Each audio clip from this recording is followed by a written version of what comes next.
लिख दूं गंध सुगंध फूल या तितली वाला प्यार लिखूं। धरती पर पग धरे रहूं या सपनों का संसार लिखूं। नमस्कार। वर्णिका हिंदी के साप्ताहिक कार्यक्रम साहित्य चर्चा में आप सभी का स्वागत है। आपके साथ मैं हूं संतोष सारंग। मैंने जिन रेशमी और खूबसूरत पंक्तियों के साथ अपनी बात की शुरुआत की, उन पंक्तियों के रचयिता हैं सुपरिचित कवि गीतकार डॉक्टर गोरख प्रसाद मस्ताना। डॉक्टर गोरख प्रसाद मस्ताना बिहार के पश्चिम चंपारण जिले के बेतिया में 1 फरवरी 1954 में जन्मे। उन्होंने अपनी प्रारंभिक शिक्षा गांव से शुरू की और फिर आगे शहरों की ओर बढ़े। उन्होंने ऊंची शिक्षा हासिल की और हिंदी साहित्य में पीएचडी की उपाधि हासिल की और अध्ययन के दौरान ही इन्होंने साहित्यिक यात्रा शुरू कर दी। जिंदगी पहाड़ हो गई, भोजपुरी काव्य संग्रह, गीत मरते नहीं, एकलव्य, बिंदु से सिंधु समेत दर्जनों रचनाएं इनके नाम दर्ज हैं। जब ये साहित्यिक मंच पर होते हैं तो दर्शक श्रोता इन्हें सुनने को आतुर होते हैं। ये जितने अच्छे कवि हैं उससे कहीं अधिक पसंदीदा गीतकार हैं। जब ये गीत सुनाते हैं मंचों से तो दर्शक मंत्रमुग्ध हो जाते हैं, भाव विभोर हो जाते हैं। आज हम अपने इस एपिसोड में डॉक्टर गोरख प्रसाद मस्ताना की साहित्यिक यात्रा, उनके दर्शन जीवन चिंतन पर आज हम बात करेंगे। हमारे साथ आज दिल्ली से जुड़ रहे हैं डॉक्टर गोरख प्रसाद मस्ताना जी। सर, सबसे पहले आपका बहुत बहुत शुक्रिया, आपने मुझे वक्त दिया हमारे दर्शकों के लिए, इसलिए सबसे पहले आपका शुक्रिया, आपका स्वागत हमारे इस मंच पर सर। आपको भी बहुत बहुत धन्यवाद और सभी श्रोताओं को होली की हार्दिक बधाई और शुभकामनाएं। मैं चाहता हूं कि आगे बात शुरू करूं उसके पहले आपका आप स्वरचित जो गीत है या कविता है, उसकी 2-4 पंक्तियों से गीत के रूप में जो गीत आप गाते हैं मंचों से, बेहतरीन जो सबसे ज्यादा पसंद लोग करते हैं, साहित्य प्रेमी करते हैं, उनकी चंद पंक्तियों से हम बात की शुरुआत करना चाहते हैं। स्वागत है। नहीं, अच्छी अच्छी बात है। आपने तो गीतों की बात कर ही दी, तो मैं एक गीत ही सुना रहा हूँ, क्योंकि मूलतः मैं गीत की जमीन से ही आता हूँ, इसलिए कविताएं तो लिखता हूँ, बहुत सी कविताएं हैं, लेकिन मेरी सभी कविताएं मानकर चलिए कि गे हैं, आसानी से कोई उसको गा भी सकता है। आइए एक गीत ही सुनाता हूँ आपको।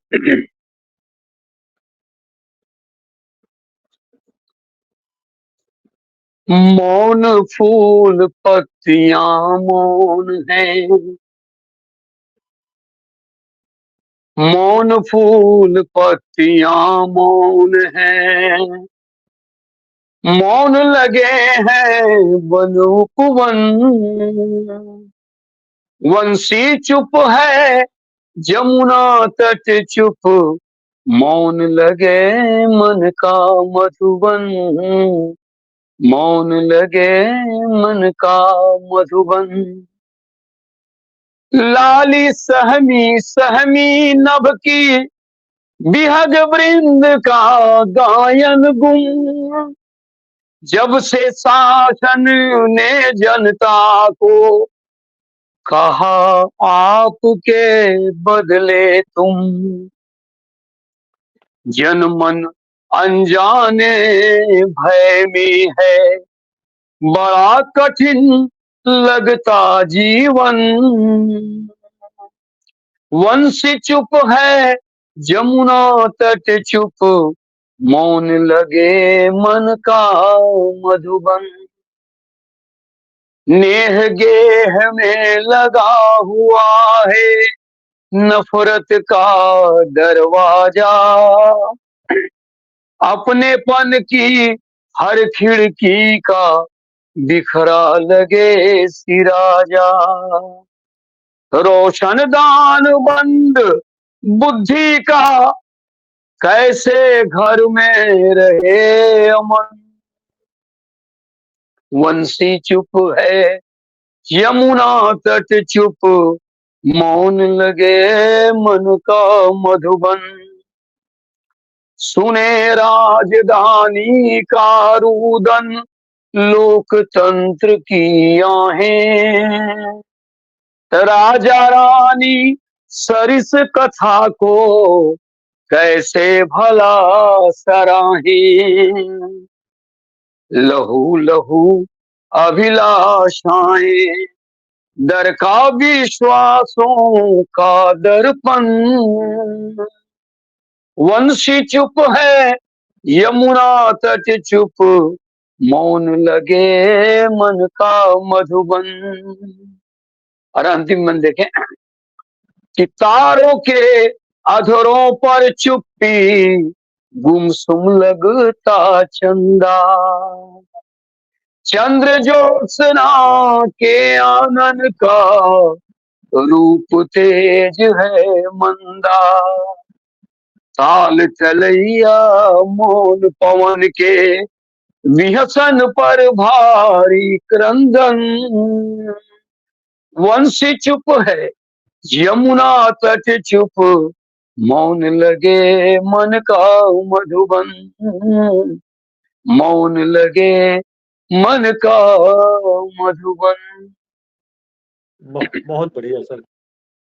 यह रचना धन्यवाद। कैसे आकार ली, कैसे क्या सोचा, कैसे यहाँ तक पहुंचे? इस रचना के पीछे, इसके जन्म के पीछे क्या कोई घटना है या क्या है, ये जानना समझना देखिए, चाहते हैं। कोई भी कवि या लेखक अगर समय के साथ चलता है, समय की नब्ज को पकड़ता है, तो स्वतः उसके अंदर से वो भाव प्रस्फुटित होते रहते। शब्दों में कलात्मकता भी हो, सौंदर्य बोध भी हो, लेकिन अगर समय का सत्य भी हो उसके साथ, तो यह लिखना कवि का धर्म हो जाता है। इसलिए मैं इन पंक्तियों में जो लिख रहा हूं कि वंशी चुप है जमुना तट चुप, मौन लगे मन का मधुबन, तो ये समय की पीड़ा है और समय का दर्शन है। जो दृश्य अभी हम देख रहे हैं वर्तमान में, उसको हमने इन चंद पंक्तियों में समेटने का, सहेजने का कार्य किया। क्योंकि तो अगर कवि जी कहा जाए, पूछा जाए, ये रचना अभी हाल की रचना है या पुरानी रचना है? नहीं नहीं, मतलब इधर विगत 2 साल 3 साल 4 साल के बीच की रचना। एक किताब है डल झील का पानी, बिल्कुल नई किताब मेरी आई है, उसमें ये रचनाएं हैं। जी जी। तो मैं ये जानना चाहता हूँ कि आपके भीतर साहित्य का बीजांकुरण कब हुआ पहली बार, और साहित्यिक जो यात्रा है वो कब, कैसे, छात्र जीवन से या फिर आगे चल करके शुरू होती है आपकी यात्रा? मैं अगर कहूंगा तो श्रोताओं को भी आश्चर्य होगा और आपको भी। मैं जब तीसरे वर्ग का विद्यार्थी था, उसके पहले 5-7 वर्ष का रहूंगा, पहला दूसरा विद्यार्थी दूसरे का, तो घर के बगल में एक मंदिर है, वहां कीर्तन होता था मंगलवार शनिवार इस तरह। तो मैं बच्चा था, जाता था, वहां भी तालीम बजाता था, कीर्तन सुनता था और सुन करके उसको दोहराता था। वहां से कुछ संगीत की बात आ गई और फिर उनको सुनते सुनते जब तीसरा में आया, तो हमारे गुरुजी जो हिंदी के थे, वो बड़े थोड़ा कड़े मिजाज के थे। वो चाहते थे कि हमारे बच्चे जो पाठ्य पुस्तक में कविताएं हैं, साल भर में अगर 7-8 कविताएं, तो उसको फरवरी मार्च होते होते वो सुना दे 7-8। और विद्यालय में हर शनिवार को बाल सभा होती थी। हम लोग उनके डर से सारी कविताएं सुनाए थे 2-3 महीना के अंदर, और बाल सभाओं में निश्चित रूप से भाग लेते थे और वहां पर कविताएं पढ़ने का अवसर मिलता था। तो कविता पढ़ने का जब अवसर मिलने लगा, तो कविताओं के प्रति लगाव बढ़ने लगा। तो उस समय लिखता तो नहीं था, लेकिन कविताओं को याद कर लेना, उनको गुनना, गुरुजी की बातों को सुनना, यह सुनना कि अच्छा से याद कर रहे हो, बहुत बढ़िया लग रहा है तुमको। कभी कलम प्राइज मिल जाता था, कभी कॉपी प्राइज मिल जाती थी बाल सभा में, उत्साहवर्धन होता था और यह क्रम चलता रहा। छोटा शहर था, उस समय सब डिविजनल टाउन था मेरा घर बेतिया। तो स्कूल में धीरे-धीरे मैं इतना अच्छा कलाकार हो गया गाने वाला कि सरकारी का, चूँकि सरकारी विद्यालय था, तो जी, जी। सरकारी कार्यक्रमों में हमारे हेडमास्टर लेकर जाने लगे। वहाँ जब मैं जाता था, बच्चा था ही, अच्छी आवाज़ थी, जब प्रस्तुत करता था सरकारी कार्यक्रमों में, तो बड़ा लोग खुश होते थे। छोटा-छोटा पुरस्कार कॉपी-किताब का मिल जाता था, उत्साहवर्धन होता था। और आते-आते जब मैं ज्यों 7वां क्लास में आया, मेरे मामा जी मेरे वार्ड में चुनाव में खड़ा हुए, भोजपुरी मातृभाषा, और मामा जी के लिए मैं प्रचारक बना और एक गीत लिखा। उनका नाम था बिंदा प्रसाद, चुनाव चिन्ह था हाथी। हाथी पर चढ़कर मैं वो छोटा वाला माइक आँख में लगाने वाला होता, उसी पर गाता और लिखा पहली बार भोजपुरी में कि सुनिए माई बहिनी बिंदा लाल करिए भलाई, नाली गली कुली कुछ कुल्ही दीहे बनवाई, सड़क के करिए सफाई करवाई। इसी तरह जोर जार कर एक गीत लिख लिया और मामा जी जीत गए। जीते वो हीरो में हो गया, तो मोहल्ले में पहचान हो गई वार्ड में कि ये लड़कवा तो हर गीत गा गा के जीतोले। इस तरह मतलब हाई स्कूल वहीं में से गया। वो पहली रचना आपकी थी। हाँ, वो पहली रचना थी भोजपुरी की, जहाँ से ये जीवन यात्रा काव्य के प्रति लगा शुरू हुई। तो आप पहले गीत गायक रहे, मतलब गायक के रूप में आपकी पहचान स्कूली जीवन में शुरू हुई बिल थी। क्योंकि जी, जी, आपकी आवाज़ मधुर थी और फिर आप जी। धीरे-धीरे क कविता और गीत की तरफ बढ़ते गए। आप गद्य और जी हाँ, पद्य और फिर दोनों में लिखते हैं? जी हाँ, गद्य और पद्य दोनों में लिखता हूँ। कहानियाँ भी गद्य लिखते हैं क्या? कहाँ? जी हाँ, जी हाँ, अभी आपके सामने है ये धूप की लकीरें, हिंदी कहानी संग्रह है, धूप की लकीरें, देख रहे हैं आप। आपकी जी अ, अब तक भोजपुरी कितनी मेरी रचनाएँ, कहानी संग्रह है। कविताएँ कविताएँ, कहानियाँ, गीत अ, कितने अब तक लगभग जी, जी। आपकी रचनाएँ होंगी अब तक? देखिए, हिंदी में 12 और भोजपुरी में 9 संग्रह? संग्रह आ चुके हैं और जी, जी। 2-3 पुस्तकें दिल्ली आया हूँ तो प्रेस दे दिया हूँ, टाइप हो रही हैं। जी, वो रचना महत्वपूर्ण एक जो भोजपुरी संग्रह है में है, एक हिंदी। महत्वपूर्ण जो संग्रह है जी, उसके नाम बताएँगे क्या? महत्वपूर्ण संग्रहों में जो सबसे पहली किताब भोजपुरी में आई, जिंदी पहाड़ हो गई, जो कुंवर सिंह विश्वविद्यालय आरा और जयप्रकाश विश्वविद्यालय छपरा के एमए के कोर्स में लगी वो किताब। फिर एक किताब आई भोजपुरी में, वो किताब थी ये एकलव्य, वो खंड काव्य है। अच्छा, तो एकलव्य लगी छपरा के बीए ऑनर्स के कोर्स में और बिहार विश्वविद्यालय के बीए ऑनर्स भोजपुरी के कोर्स में लगी हुई है अभी वर्तमान में। अच्छा, तो ये ये सब एकलव्य। महत्वपूर्ण किताबें हैं। एकलव्य। जी, जी। फिर हिंदी में आई एक खंड काव्य तथागत, जो मेरी हुँ, हुँ। सभी पुस्तकों में सबसे ज्यादा छपने वाली, 4 संस्करण उसके निकले और जी, जी। विश्व पुस्तक मेला में हर साल उसकी बड़ी बिक्री, बाहर के लोग आते हैं सब, बहुत कंट्री वाले उसको ले जाते हैं और खुशी की बात है कि अब जेएनयू में उस किताब का अंग्रेजीकरण हो रहा है, इंग्लिश में उस किताब को ट्रांसलेट किया जा रहा है। वाह! बहुत बहुत बधाई सर। जी। ज़िंदगी और पहाड़ हो गई, ये जो जी, जी। प्रतिनिधि कविता है भोजपुरी काव्य हाँ, संग्रह हाँ।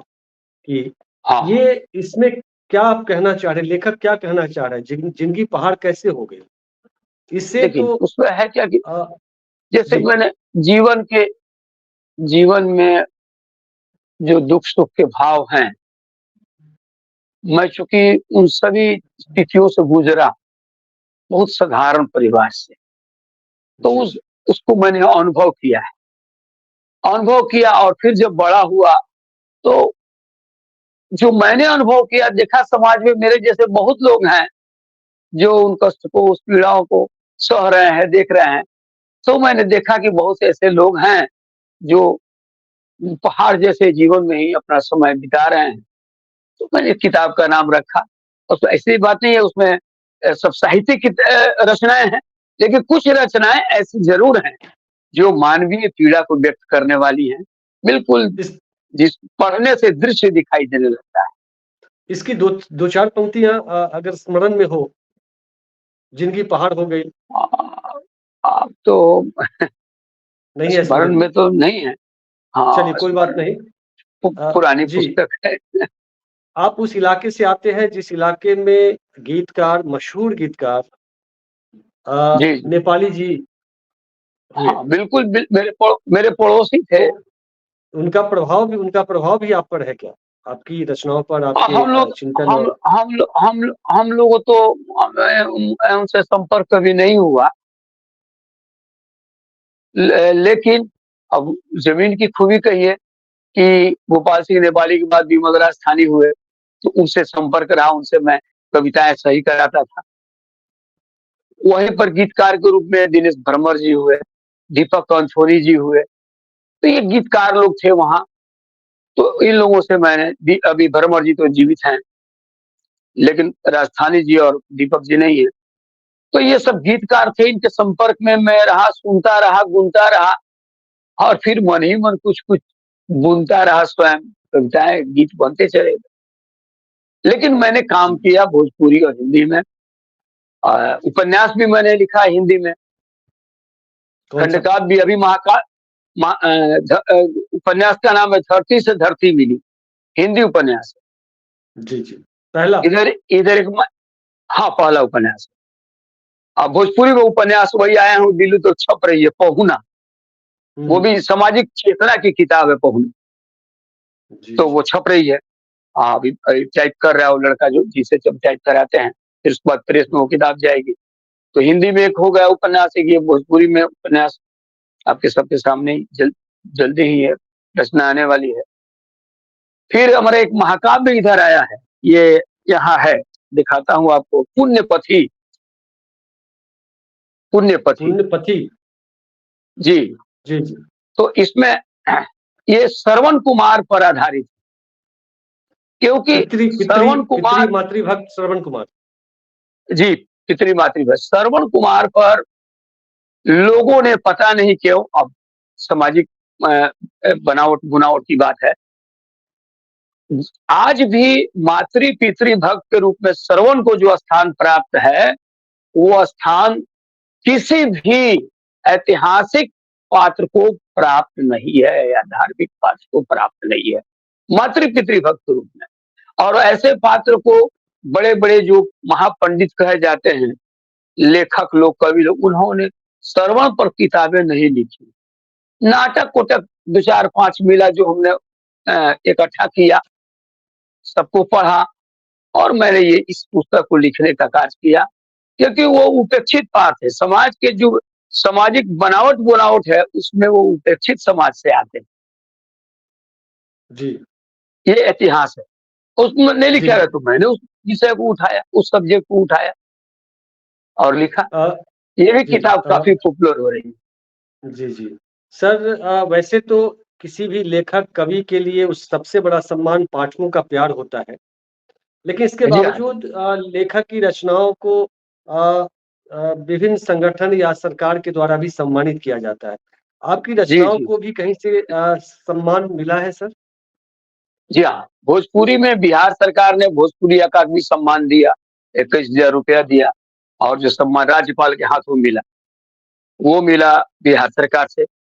फिर बिहार सरकार ने इस बार मेरी एक पुस्तक है, गीतों के गाँव में, अभी उस पर 30,000 रुपया दिया है बिहार सरकार ने। राजभाषा विभाग बिहार सरकार से वो ये हुआ घोषणा हुई है, तो शीघ्र ही पैसा मिल जाएगा, पांडुलिपि वही है, तो वो किताब छपेगी। और इसके अलावा बहुत से सामाजिक संगठन जो शैक्षणिक संगठन है, महाविद्यालय हैं, विश्वविद्यालय हैं, जैसे दिल्ली के विश्वविद्यालय में, किरोड़मल कॉलेज में, जवाहरलाल नेहरू कॉलेज में, हिंदू कॉलेज में, इस तरह से कॉलेजों में अ, काफ़ी कार्यक्रम हुए और लोगों ने बुलाकर सम्मानित किया और तरह-तरह के सम्मान दिए। और देश के बड़े-बड़े मंचों पर आउट ऑफ बिहार बोला। अभी हिंदी अकादमी दिल्ली सरकार ने भी सम्मानित किया 15 अगस्त में, जो राष्ट्रीय कवि सम्मेलन हुआ, शायद आपने देखा भी होगा वीडियो में, उसमें भी था। फिर दूसरे दिन भोजपुरी मैथिली अकादमी दिल्ली गवर्नमेंट की संस्था है, उसमें आमंत्रित था का पाठ करने के लिए। तो मान सम्मान तो मिलता रहता है, अपने राज्य में भी, राज्य के बाहर में भी। तो जी। जितना मैंने किया है संतुष्ट लगता है। कितना चाहिए एक आदमी को फिर जितना होगा भाग्य में कुछ तो होगा, जी। मिल जाएगा। सर, साहित्य का काम, साहित्य को कहते हैं कि साहित्य समाज का दर्पण होता है। जी, लेकिन जी। जो 2, 4, 5 दशक पहले जो साहित्य में रचनाएँ होती थीं या जो साहित्यकार होते थे, नागार्जुन से लेकर के और दिनकर, राहुल सांकृत्यायन, तमाम बड़े जो साहित्यकार हुए, वे प्रतिरोध के एक तरीके से वो उनकी कलम से प्रतिरोध के स्वर निकलते थे। सरकार के जी, की जी। गलत नीतियों जी, के खिलाफ। नागार्जुन ने जी। इंदिरा की सरकार के खिलाफ भी उनकी कविताएँ हैं और लेखन किया है। जी, बहुत सारे ऐसे जी। लोग हैं, साहित्यकार हैं। जी, जी। लेकिन जी हाँ, आज जी हाँ। साहित्य को आप दिशाहीन तो नहीं देख रहे हैं कि साहित्य भी प्रतिरोध बन करके सामने खड़ा नहीं है, बल्कि कहीं न कहीं झुका हुआ देखिए, है? जी, जी। आपका कथन बिल्कुल सच है सर। अब प्रतिरोध क्या होगा? जब साहित्य समाज का दर्पण है, तो उसी समाज में हम लोग रहते हैं, और जो राजनीति है देश की, उसने इस तरह से खंड-खंड में बाँट दिया है कि प्रतिरोध करने वाले कितने लोग रह गए हैं। लेकिन सच यह है कि मैं प्रतिरोध की रचनाएँ लिखता हूँ और गर्व से लिखता हूँ, चाहे वो नारी विमर्श हो, दलित विमर्श हो, वृद्धा विमर्श हो, या राजनीति में छाई हुई विद्रूपता हो, कुरूपता हो, उस पर मैं लिखता हूँ और मंचों से भी पढ़ता हूँ, डट कर पढ़ता हूँ, कोई फ़िक्र नहीं होती है। लोग पसंद करें, नहीं करें, उसकी चिंता मुझे नहीं रहती, लेकिन मैं लिखता हूँ। सामाजिक चेतना की रचनाएँ मैं लिखता हूँ, बिना भय के पढ़ता हूँ मंचों से, और लोग अब यह समझने लगे हैं कि डॉक्टर गोरख मस्ताना प्रतिरोध के कवि हैं। अगर ये श्रृंगार लिखते हैं, तो समाज का सच भी लिखते हैं, राजनीति की विद्रुपता पर भी लिखते हैं, गंदी राजनीति के विरोध में भी लिखते हैं। ये लोग अब जानने लगे हैं, इसलिए वैसे लोग मुँह से कटने भी लगे हैं, चिंता नहीं है उसकी। कटते हैं, जी, कटें, लेकिन मैं सच लिखूँगा। सच लिखना एक कहावत है, सच लिखना अगर बगावत है तो समझो मैं बागी हूँ, कोई चिंता नहीं है। मैं सच, हाँ, यह बात है कि मेरे अंदर गीतकार है, तो मैं प्रेम की भी रचना करता हूँ, भाईचारे की रचना करता हूँ, एकता की रचना करता हूँ। एक साथ ईद और होली मिलकर हम लोग मनाते हैं। जी, मैं, चूँकि अब हमारे खून में वही है कि सामाजिक चेतना के लिए मैं रचनाएँ करूँगा और सांप्रदायिक सद्भावना के लिए रचनाएँ लिखूँगा। मुझको कोई नहीं रोक सकता है उसमें। जी। वो मेरा क्रम चलता रहे। जी, जी। कभी साहित्य का केंद्र जी, काशी और इलाहाबाद हुआ करता था, अब जी, दिल्ली जी। है। और जी, ज्ञानपीठ जी। पुरस्कार या साहित्य अकादमी पुरस्कार जो अब तक मिले हैं, अब तक के जी, जो इतिहास है, उसमें जी, कुछ जी। खास जाति तक ही सीमित रहे हैं पुरस्कार। ये जी, जी। जो बहुजन समाज से आने वाले जो साहित्यकार हैं, उन्हें उपेक्षित जी, रखा गया। इसको जी, आप जी। कैसे देखते हैं?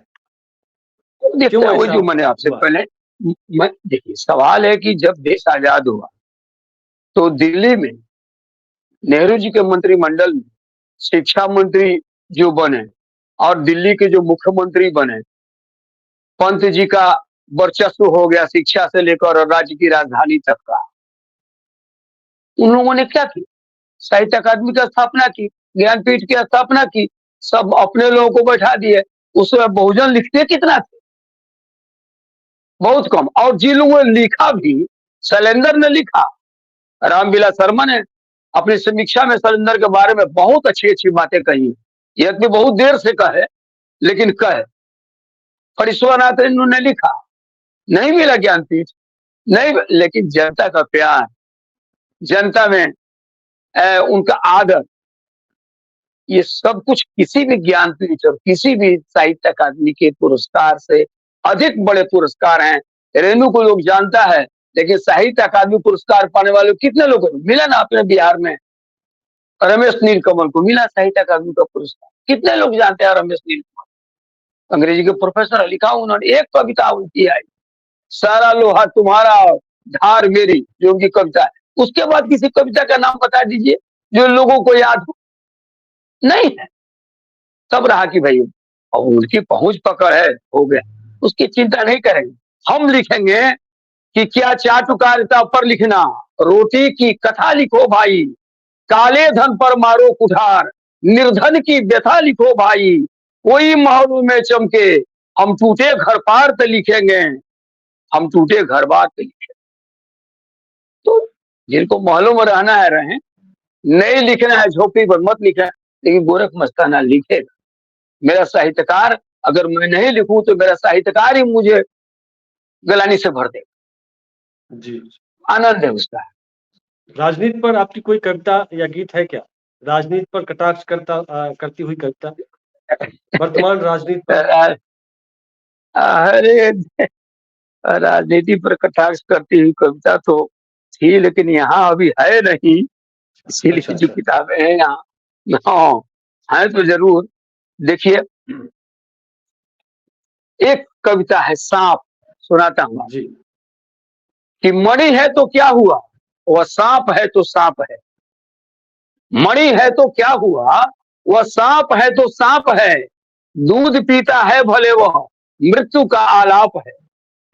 प्रजापालक हर मुकुटधारी हो यह संभव नहीं, कबंधी तेवर है जिनका राम होता है कहीं।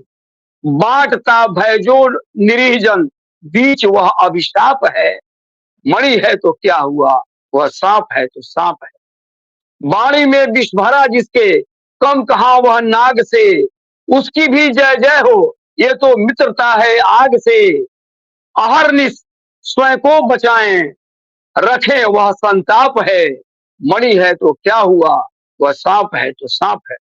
ब्याल होते आदमी की विष कथा है भयंकर, भुजंगों के मार्ग पर कुछ चल रहे हैं निरंतर। राजनीति में उर्ग जैसे मनुज मन की छाप है। मणि है तो क्या हुआ, वह सांप है तो सांप है। दूध पीता है भले वह, मृत्यु का आलाप। जी।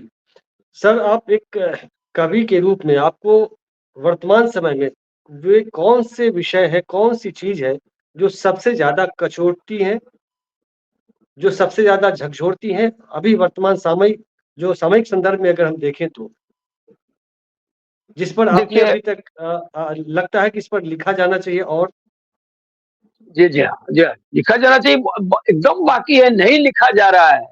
जो अन्याय हो रहा है हमारे बहुजन समाज के बच्चों के साथ, उनके रोजगार के साथ खिलवाड़ किया जा रहा है, उनकी शिक्षा को दबाया जा रहा है, उनके हक मारे जा रहे हैं, तरह तरह के नियम बनाकर उनके प्रतिशत को कम किया जा रहा है नौकरी चाकरी में, अच्छी जगहों पर। तो उस पर लिखना चाहिए, उस पर जी। बिगुल फूकने की जरूरत है।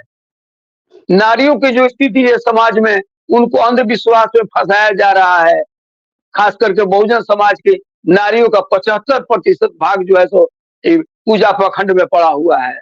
इसके खिलाफ लिखना है, जागरण गीत लिखना है कि जगो, नहीं जगोगे तुम्हारे आने वाली संधि 10 वर्षों में मानसिक रूप से दिवालिया हो जाएगी। ये जगाना होगा नारी, मेरी कलम मतलब चलती है उधर। जी, जी। कलम के ज़रिए सांस्कृतिक आंदोलन के लिए कुछ सुधार के लिए, जागरण के लिए लिखना होगा। दलित जा साहित्य सकते साहित्य लेकिन जी, साहित्य में दलित जी साहित्य का कॉन्सेप्ट आया, लेकिन ब्राह्मण जी साहित्य करके क्यों नहीं है? जब देखिए, दलित एक सवाल है एक कि जी, जी जी, सवाल है कि पहले से ही ब्राह्मण साहित्य ही सारा भारत पढ़ते आ रहा है, तो कॉन्सेप्ट आने की जरूरत क्या है? किसने नहीं लिखा? आप बनारस की बात कर रहे थे, दिल्ली की बात कर रहे हैं, जिन लोगों ने लिखा वो तो ब्राह्मणी साहित्य ही लिखा ना, अपना विचार थोपा, वो सारा ब्राह्मणी साहित्य है। उन्होंने कहा लेकिन अपने ब्राह्मणी साहित्य को और विचार को छोड़ दिया। आप लेकिन उस रामायण में रूप पढ़े हैं। हाँ, जी जी। जी, बोला जाए, नहीं, नहीं, आप कंटिन्यू करें। बोला जाए। नहीं, मैं वही कहा कह रहा जाता था है। कि मतलब जैसे दलित साहित्य लिखते हैं वैसे ब्राह्मण साहित्य नहीं लिखते हैं। जी, जी। आप हाँ, सर कह रहे थे। ये समझ गए कि वो ब्राह्मण इसलिए नहीं लिखते हैं कि वो जानते हैं कि हमारा ब्राह्मण साहित्य तो है ही है। हम लिखें या न लिखें, हमको तो अपनी पहचान बनने के लिए संघर्ष करना पड़ रहा है ना। जी, जी, जी। हमको तो अपनी पहचान बनाने के लिए संघर्ष करना पड़ रहा है। तो हम लिखेंगे, हम बहुजन साहित्य लिखेंगे, हम दलित साहित्य लिखेंगे, हमारा समाज तो जगह कि हमारे लोग भी हैं लिखने वाले, जो लिख सकते हैं, इतने ज्ञानी हैं लोग। किसका-किसका नाम गिनाया जाए? शैलेंद्र क्या थे? वो भी तो दलित समाज से आते थे। गीत का। लेकिन क्रांति गीतकार शैलेंद्र तो दलित समाज के हैं। बिल्कुल, उनके उन्हीं के भगिना हैं। इसमें अब तो रिटायर कर गए शतरंज कुमार जी, शतरंज कुमार राम। जी, जी। अच्छा बिहार मेरा में ऐसे कितने जो साहित्यकार हैं बहुजन समाज से जिनकी रचनाएँ उत्कृष्ट दर्जे की हैं, लेकिन उन्हें राष्ट्रीय पहचान नहीं मिली या उन्हें जी, पहचान जी। नहीं देने के पीछे एक षड्यंत्र भी रचा गया। ऐसे कुछ जी, नाम। देखिए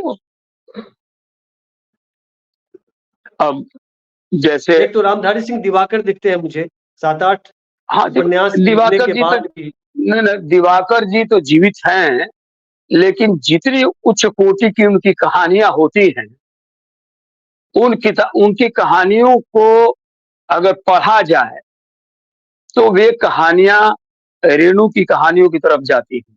उनको तो बड़ा पुरस्कार कभी का मिल जाना चाहिए, तो कहाँ कुछ मिला। एक जितना होना चाहिए पूर्णिया के उतना तो तरफ नहीं के हुआ। हैं जायसवाल। कौन हाँ, जायसवाल? हैं लोग। जी, जी, जी। भागलपुर में है ये। एक राजकुमार जी हैं भागलपुर में, अच्छा लिखते हैं, हाँ। बढ़िया लिखते हैं, हुँ। कई किताबें हैं। लेकिन वही है कि बहुजन समाज से आते हैं, तो इसलिए कुछ आप बातें नहीं हो आप पाती हैं। जी, आप कुछ कहना चाह रहे थे रामचरितमानस या मनुस्मृति की बात कुछ करना चाह रहे थे, जहाँ मैंने सवाल बीच में कर दिया। हाँ, हाँ, हाँ, उन्हें तो मैंने कहा सर कि आप ब्राह्मण साहित्य की बात होती है, रामायण को हम लोग पढ़ते हैं और रामचरितमानस को पढ़ते हैं। ज़मीन आसमान का अंतर है। जो विषमता, सामाजिक खाई जो बनाई गई रामचरितमानस में, वो रामायण में उतनी खाई नहीं है। वाल्मीकि के रामायण के राम भगवान नहीं है, पुरुषोत्तम है।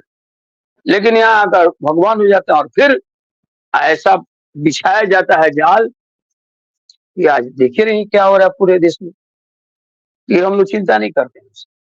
हम जहाँ जाते हैं चलिए हमको सर। आपको मैं आपको बता दूं, मैं पंचशील बौद्ध विहार से जुड़ा आदमी और हर संडे को मैं निकल जाता हूँ गांव में अपनी टीम को लेकर। केवल मेरा विषय ही है, सब लोग जानते हैं, पाखंड और अंधविश्वास के खिलाफ मेरा आंदोलन है। हर रविवार को किसी न किसी गांव में मेरा ये सेमिनार होता है। 100 लोग जुटे, 50 लोग जुटे, मैं अपना विचार रखता हूँ, लोग सुनते हैं। 5 ही आदमी अगर मान लीजिए उस बात को मान रहा है, कुछ कर रहा है, तो मैं समझता हूँ कि मैं अपनी योजना में सफल रहा हूँ, मेरा आंदोलन सफल हो रहा है। और गीत कविता तो चलती ही रहती है, दूरदर्शन से, आकाशवाणी से, मंचों से बुलाया जाता है। आपकी शुभकामना से दूर-दूर प्रोफेशनल जो मंच होते हैं, जहाँ 25 में जैसे राजगीर महोत्सव हुआ, तो वहाँ बिहार सरकार के ओर से आमंत्रित होता हूँ, वैशाली महोत्सव में होता हूँ, केसरिया महोत्सव में होता हूँ और दिल्ली के बाहर दूसरे राज्यों में भी, राजस्थान में भी गया हूँ। आपको उत्तर प्रदेश का तो पूछना ही नहीं, बगल में ही गोरखपुर है, इधर मुजफ्फराबाद है, मेरठ है, इधर आता हूँ, घूमता रहता हूँ। कभी में कुछ पैसे भी मिलते हैं, सम्मान भी मिलता है। इसलिए मैं जी, संतुष्ट जी। हूँ कि अपने उसी बहाने अपनी बात तो कह देता हूँ किसी न किसी तरह रोज में। तो आपका तो ये राजनीति मानना है में कि आपने कहा। जी, आपका मानना है कि बहुजन समाज की जो दुर्गति है उसके पीछे पाखंड, अंधविश्वास, कर्मकांड और ये सब जो बिल्कुल सर, धार्मिक पाखंड है उसकी वजह से। बिल्कुल सर, इसीलिए तो मैंने जीवन समर्पित कर दिया है, तन समर्पित, मन समर्पित। लेकिन किस चीज के लिए समर्पित? समाज से अंधविश्वास, सामाजिक असमानता और पाखंड को हटाने के लिए मेरी ये काव्य यात्रा चलती रहती है। जी। यही चलिए उद्देश्य रह सर। गया है। अब अभी क्या है? आगे आगे की योजना क्या है? अभी साहित्य में क्या कुछ रचने वाले हैं, लिखने वाले हैं? नई अरे रचना क्या जी, है? रचना है। जैसे उपन्यास मेरी भोजपुरी वाला उपन्यास है, वो सामाजिक चेतना पर आधारित है और बहुत सी रचनाएँ हैं वैसे जो आ रही है, पुस्तकें धीरे-धीरे आएँगी हिंदी में भी, भोजपुरी में भी। तो मेरा उद्देश्य रहता है कि अपनी कविताओं से मैं समाज को जगाऊँ और जहाँ मान लीजिए ऐसा वातावरण है कि जहाँ श्रृंगार के गीतों की आवश्यकता है। जैसे मैं पिछले बार गया था मुजफ्फरपुर के विश्वविद्यालय में एकल का पाठ हुआ था, बुलाया था विभाग ने। तो मैंने हर तरह की रचनाएँ सुनाई वहाँ। 7-8 कविताएँ लोग सुने, उसमें श्रृंगार भी था और देशभक्ति की भी रचनाएँ भी थी, समसामयिक रचनाएँ थी। लेकिन मेरे जो आंदोलन विचारात्मक आंदोलन की बात है, उसकी रचना भी मैंने वहाँ सुनाई। नहीं सुने जी, कोई बात नहीं, बुद्ध पर रचना मैंने सुना दी। चलिए सर मेरे बहुत-बहुत मेरी रचनाओं में कहीं न कहीं बुद्ध आ जाते हैं, अम्बेडकर आ जाते हैं, आ जाते जी, जी। बहुत-बहुत शुक्रिया सर आपने वक़्त दिया है। हैं। लेकिन मैं चाहता हूँ कि इस बातचीत की का अंत आपकी कोई पंक्तियों से ही हो। जैसे शुरुआत की जी, थी जी। कोई अच्छी पंक्ति जी गा हाँ, कर के और फिर इस बिल्कुल। कार्यक्रम को हम यहीं समाप्त करेंगे। जी। जी, जी। एक गीत ही सुनाता हूँ जी, जी, हाँ, गीत ही। कि चिड़िया डाल-डाल पर गाना, मीठे-मीठे गीत सुनाना, तेरे स्वर में बसंती बहार लागे, सुघर-सुघर संसार लागे, सुघर-सुघर संसार। पंचम काही तान सुनाना, झंकृत हीर कर जाना, करने लगी प्रकृति 16 श्रृंगार, लागे सुघर-सुघर संसार, लागे सुघर-सुघर संसार। आगे पंक्ति है, जी। मधुबन मधुबन बोले तू, चह-चह करके डोले तू, मिस्री हवा में घोले तू, भेद भोर का खोले तू, आम की मंजरियों से नाता, नेह लगाने तुझको आता, तेरी मधुर गायकी से छलके पीयूष की धार, लागे सुघर सुघर संसार, लागे सुघर सुघर संसार। और फिर मैं आ रहा हूं वहीं पर कि जी। पढ़ती घाव दीन के गहरे, कि पढ़ती घाव दीन के गहरे, मड़ई पर जू तू जाके ठहरे, यहाँ लगे हैं भूख के पहरे, बच्चा रोटी भात को हरे, तेरा द्रवित द्रवित हो जाना, सुख झोपड़ पट्टी में पाना, तेरे हृदय विशाल में होता सबके लिए दुलार, लागे सुघर सुघर संसार, लागे सुघर सुघर संसार। ओ चिड़िया डाल डाल पर गाना, मीठे मीठे गीत सुनाना, तेरे स्वर में बासंती बहार, लागी सुघर सुघर संसार, लागे सुघर सुघर संसार। वाह! बहुत खूब, बहुत खूब। बहुत-बहुत शुक्रिया सर समय देने के लिए। तो मित्रों फिर बहुत मिलते बहुत हैं अगले अंक में, तो दीजिए इजाज़त। नमस्कार, शुक्रिया।